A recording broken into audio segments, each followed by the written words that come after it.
looking out across the lagoon to the Church of Santa Maria Maggiore. What a wonderful sight, with the gondolas in the foreground and a Vaporetto lazily waiting its turn at the Vaporetto boat stop. This is one of the grand sights of Venice, and you find it just here next to the Doge's Palace. Walking along under the arcades of the Doge's Palace on our right, and the Piazza San Marco just ahead of us, the great outdoor space in the heart of Rome. We've been walking along with our guide Daniela on the walking tour, and now we're making our way through a couple of little side lanes with cafes and more shops, heading into the glass factory. We're going to have a look at a glass blowing demonstration and the showroom of Vecchia Murano. See what they've got here. There's all sorts of special handmade glass, of course made in Venice on the island of Murano. The glassmaster will put on a show of blowing life into a piece of molten glass, twirling it in the furnace and giving it form. At the 1200 centigrade, here we are, and then we put 2 liter handles. All right. So to see the master like easy, more than 50 to 20 years for becoming a master. Our father, here we are. What about that? And then you can browse in the endless showrooms and be entertained by quite an effective sales presentation by these very professional glassmen. For the Venetian red. Red is the most expensive color, the most typical color, made with a liquid gold and selenium. When you see, remember, piece in red in the factory, you pay a little bit more for the composition. Rather than just buying from any old shop, be careful to find quality items. Some of it, of course, is brought in from China, but much of it is made by hand right here in Venice and the nearby islands. Very important is this one, first of all. Any piece, just in case you want to buy something here, remember the mark of Murano, the symbol of Murano, because a lot imitation all over the town from different countries, not from Murano. Be careful, yeah? The glass merchants ship everything home for you, so don't worry about packing, carrying, and breaking these precious items. It will arrive guaranteed safe at your home. For 1,000 years, Venice has been a world leader in this exquisite glass production. And it's one of the great items that you might consider purchasing when you're in Venice. You can get some wine glasses, some decanters, little water tumblers. It's not cheap, but it really makes a good keepsake and memento of your trip. Finishing the glass demonstration, we continue along and saying goodbye to Daniela. We are going to walk through the back streets of the Merceria. We've shown you this main shopping area previously. Well, we're just kind of skirting it, bypassing along on the east side of the Merceria.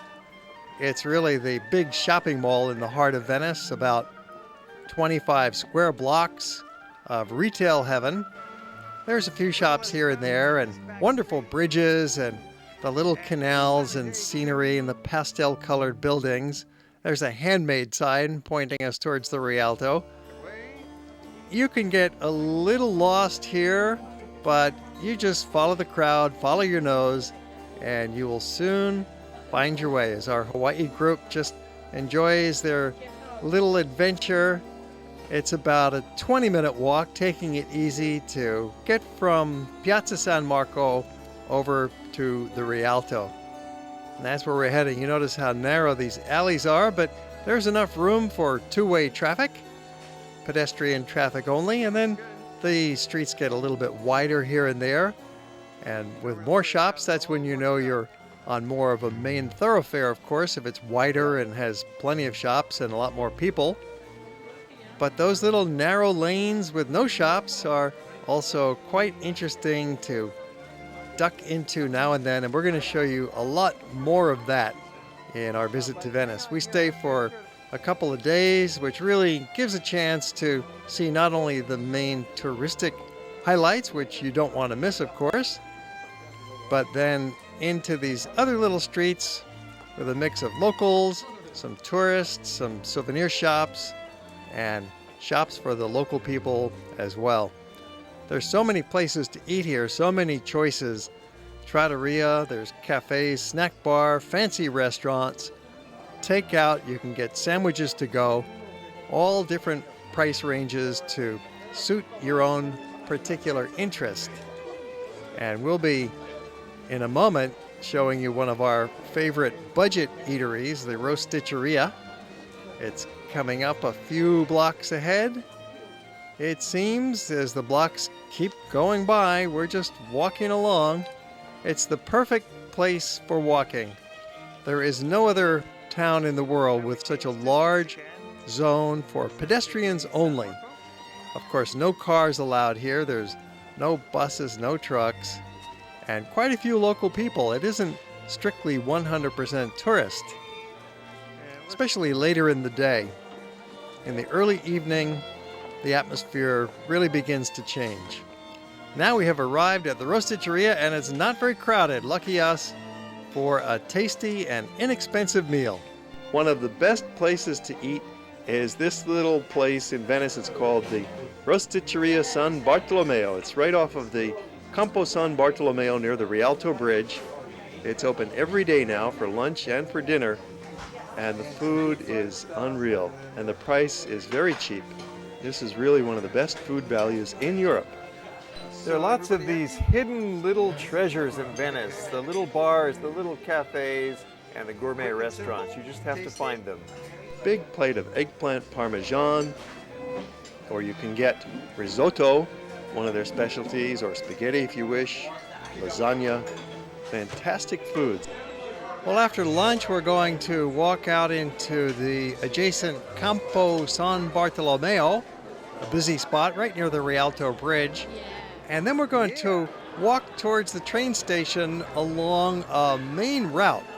It's one of the busiest pedestrian routes in all of Venice, and so of course there's going to be a lot of stores open, a lot of attractive merchandise on display, and plenty of people. There's no chance of getting lost on this main route. You wiggle a little bit left and right over a couple of bridges, but basically follow the crowd, follow your nose, and in about 25 minutes you would arrive at the train station. Of course, we're going to be doing some detouring along the way and bring you into more of those back alleys and magnificent canals. Continue walking on to Campo di Santi Apostoli, which will bring you into the widest street in town, the Strada Nova. Now you can easily get your bearings on what amounts to a superhighway for pedestrians. Time for an ice cream break. Oh, that really hits the spot. Nice dessert from our terrific lunch. Give us some added energy boost to help us along the way so that we don't want to just head right back to the hotel, but we're ready for some more adventures and some little side trips. Continue walking west and then turn right on Calle Zancani, which will lead you into the heart of the Cannaregio district. In Cannaregio, there are 3 large straight canals with walkways all along them, making this a great place to stroll and soak up the watery atmosphere. It's really quite different than the rest of town, because here the canals are wider and straighter. This has been a working class section that is now becoming a very hip place with some art galleries and cool cafes. Mostly though, you are here to walk along some of the best fondamenta in town, those sidewalks alongside a canal.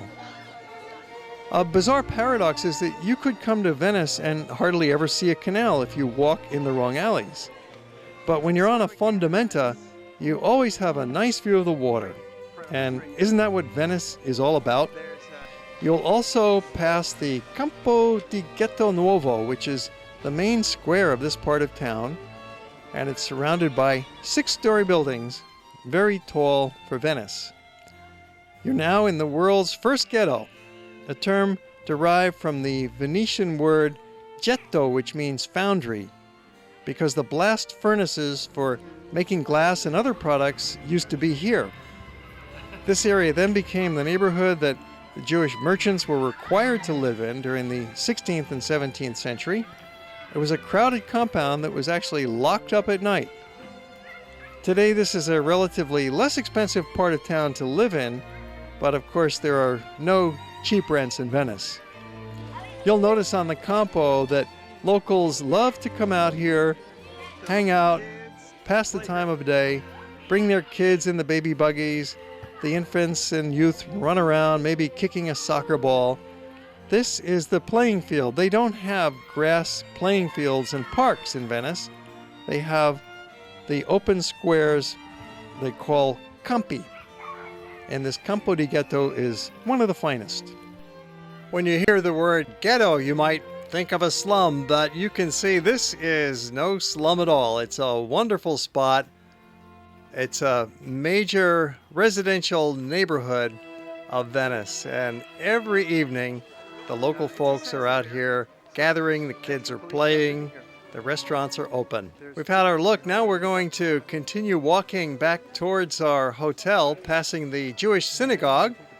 This is still a busy and active Jewish neighborhood, passing under another one of these sottoportegos, where the buildings cover the walkway, as we continue our walk along a very broad canal. This is not the Grand Canal, but it's the Cannaregio Canal, one of the largest in Venice, and of course more sidewalk restaurants.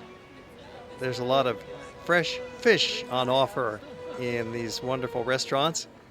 The golden light of sun is lighting the pastel facades of these former palaces along the Cannaregio Canal. As we make our way onto this busy street, it's the Lista de España. Again, it's a continuation of that main promenade that extends all the way from the Rialto to the train station. About a half an hour walk. And we are now arriving back in our hotel neighborhood to end another wonderful day.